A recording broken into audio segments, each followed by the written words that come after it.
السلام علیکم ورحمۃ اللہ وبرکاتہ۔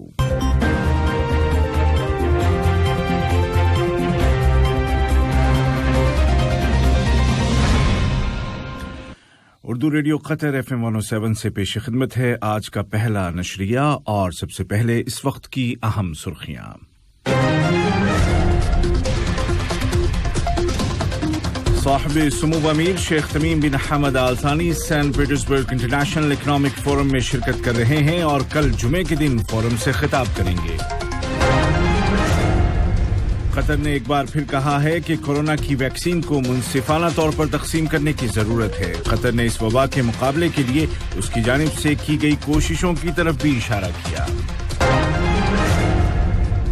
اور لبنان کے کارگزار وزیر اعظم نے ملک کو بچانے کے لیے مداخلت اور مدد کی اپیل کی ہے، جبکہ ویانا مذاکرات میں بریک تھرو کی اطلاعات ہیں اور اسرائیل میں نتن یاہو کی حکومت ختم ہو گئی ہے۔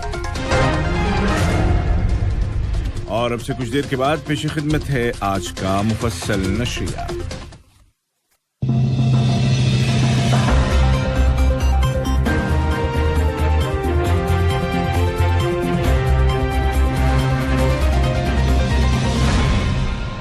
بسم اللہ الرحمن الرحیم۔ صاحب سمو امیر شیخ تمیم بن Hamad Al Thani Saint Petersburg economic forum کے اجلاس میں شرکت کر رہے ہیں۔ صاحب سمو امیر روس کے صدر جناب ولادیمیر پوتین کی دعوت پر اس فورم میں شرکت کر رہے ہیں اور کل بروز جمعہ ویڈیو کانفرنسنگ ٹیکنالوجی کے ذریعے فورم سے خطاب کریں گے۔ قطر کے نائب وزیر اعظم و وزیر خارجہ شیخ محمد بن عبد الرحمن آل ثانی نے 24ویں سینٹ پیٹرزبرگ فورم میں قطر کے پیویلین کا افتتاح کیا۔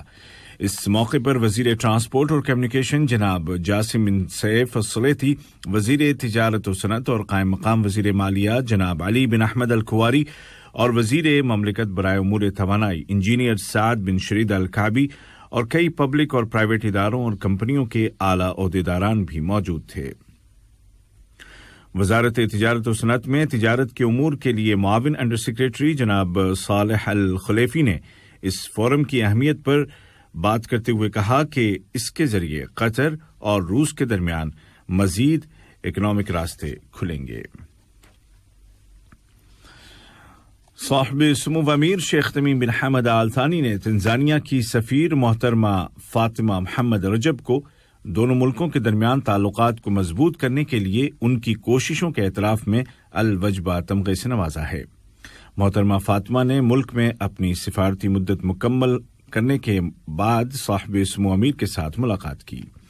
ملاقات کے دوران صاحب سمو امیر نے مستقبل میں ان کو دی جانے والی ذمہ داریوں میں کامیابی کے لیے نیک تمناؤں کا اظہار کیا۔ اس موقع پر رخصت ہونے والی سفیر نے دوران قیام حکومت کے اہلکاروں اور اداروں کی جانب سے ملنے والے تعاون پر صاحب سمو امیر کا شکریہ ادا کیا۔ وزیر اعظم و وزیر داخلہ شیخ خالد بن خلیفہ بن عبدالعزیز آل ثانی کی صدارت میں کل کابینہ کا ہفتہ وار معمول کا اجلاس ہوا، جس کے دوران فیصلہ کیا گیا کہ کورونا وائرس کے پھیلاؤ کو روکنے کے لیے نافذ احتیاطی تدابیر کو جاری رکھا جائے گا۔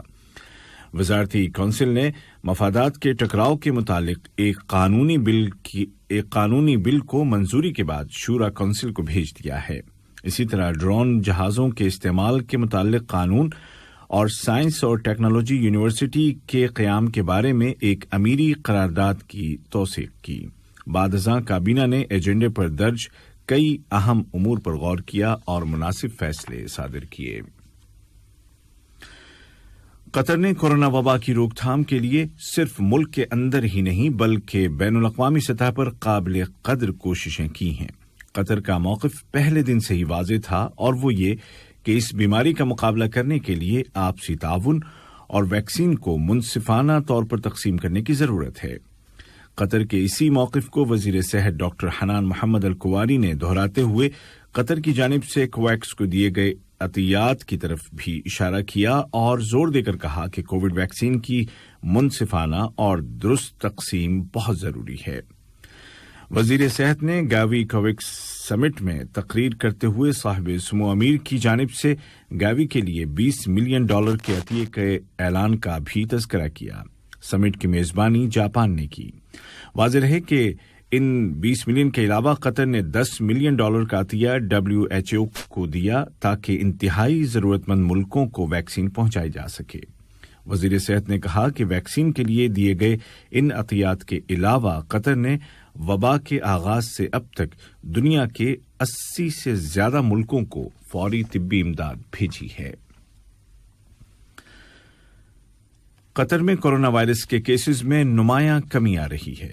وزارت صحت کی جانب سے کیے گئے اعلان کے مطابق گزشتہ 24 گھنٹوں میں کورونا کے 194 نئے معاملے سامنے آئے ہیں، جبکہ مزید 389 کنفرم پیشنٹ صحت یاب ہو گئے ہیں، اور اس طرح اس بیماری سے ریکور ہونے والوں کی کل تعداد 2,14,020 ہو گئی ہے۔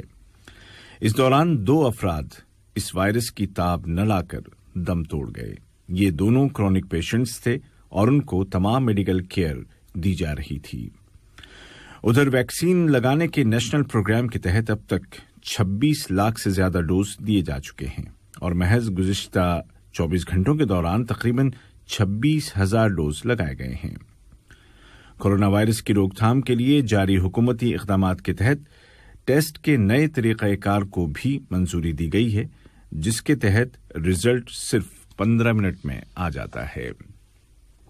یہ خبریں آپ اردو ریڈیو قطر FM 107 سے سن رہے ہیں۔ انسانی حقوق کے قومی اداروں کے عرب نیٹ ورک کی جنرل کانگریس کے 17ویں اجلاس میں ڈاکٹر علی بن سمیخ المری کو نیٹ ورک کے اگلے دورانیے کے لیے صدر منتخب کر لیا گیا ہے۔ کانگریس کے افتتاحی اجلاس سے خطاب کرتے ہوئے ڈاکٹر علی بن سمیخ المری نے گزشتہ برسوں کے دوران عرب نیٹ ورک کی جانب سے کی گئی کوششوں کی تعریف کی اور اسرائیلی آکوپیشن کو ختم کرنے اور فلسطین کی آزادی کے لیے فلسطین کے انسانی حقوق کے ادارے کو ضروری مدد اور حمایت فراہم کرنے کی اہمیت پر زور دیا۔ انہوں نے کہا کہ آزاد فلسطین کا دارالحکومت بیت المقدس ہوگا۔ انہوں نے فلسطینی انسان کے انسانی حقوق کے تحفظ کے لیے کام کرنے کی ضرورت پر زور دیا۔ علاقائی اور عالمی خبروں میں اب لبنان چلتے ہیں، جہاں کے کارگزار وزیر اعظم کے بیان سے اندازہ ہوتا ہے کہ اس ملک کے حالات کیا سے کیا ہو گئے ہیں۔ کارگزار وزیر اعظم جناب حسان دیاب نے لبنان کے تمام برادر اور دوست ملکوں سے اپیل کی ہے کہ وہ لبنان کو بچانے کے لیے مداخلت کریں، اس سے پہلے کہ وہ ایسے پوائنٹ پر پہنچ جائے جہاں سے واپسی ناممکن ہو۔ جناب حسان دیاب نے تمام پارٹیوں سے اپیل کی کہ سبھی نرمی کا مظاہرہ کریں تاکہ لبنانی عوام کی مشکلات کو کم کرنے کے لیے حکومت بنائی جا سکے۔ ایران کے صدر جناب حسن روحانی نے کہا ہے کہ ایٹمی معاہدے میں دوبارہ روح پھونکنے کے لیے ویانا میں جاری بات چیت میں کافی پیش رفت ہوئی ہے، البتہ اس حوالے سے کسی فائنل ایگریمنٹ تک پہنچنے کے لیے مختلف پارٹیوں کو حقیقی ارادے کی ضرورت ہے۔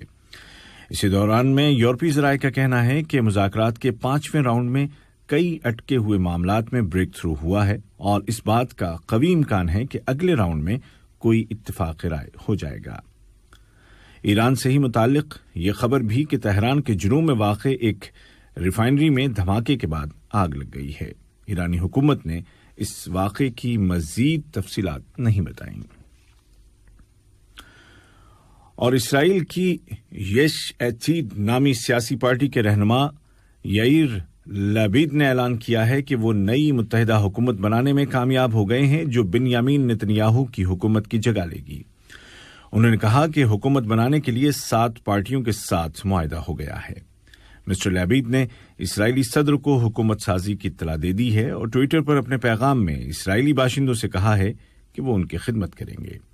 اسرائیلی صدر کے دفتر سے کہا گیا ہے کہ نفتالی بینیت اور یائر لپید باری باری پرائم منسٹر کے عہدے پر کام کریں گے۔ آج کا پہلا نشریہ ختم ہونے سے قبل اس وقت کی اہم سرخیاں ایک مرتبہ پھر سن لیجیے۔ صاحب سمو امیر شیخ تمیم بن Hamad Al Thani Saint Petersburg International Economic Forum میں شرکت کر رہے ہیں اور کل جمعے کے دن فورم سے خطاب کریں گے۔ قطر نے ایک بار پھر کہا ہے کہ کورونا کی ویکسین کو منصفانہ طور پر تقسیم کرنے کی ضرورت ہے. قطر نے اس وبا کے مقابلے کے لیے اس کی جانب سے کی گئی کوششوں کی طرف بھی اشارہ کیا. اور لبنان کے کارگزار وزیر اعظم نے ملک کو بچانے کے لیے مداخلت کی اپیل کی ہے، جبکہ ویانا مذاکرات میں بریک تھرو کی اطلاعات ہیں اور اسرائیل میں بنیامین نتنیاہو کی حکومت ختم ہو گئی ہے. اردو ریڈیو قطر FM 107 سے آج کا پہلا نشریہ اپنے اختتام کو پہنچا. مجھے یعنی کہ عبید طاہر اور تکنیکی معاون سعد الگحتانی کو اجازت دیجیے. خدا حافظ. السلام علیکم دوستوں، میں ہوں شیخ نور. مجھے امید ہے کہ ویڈیو آپ کو انفارمیٹو لگی ہوگی. اسی طرح قطر اپڈیٹ آتے رہنے کے لیے میرے یوٹیوب چینل گپ ship with Sheikh Noor YouTube channel کو سبسکرائب کیجیے اور اس ویڈیو کو لائک، کمنٹ اور شیئر ضرور کیجیے. Thank you.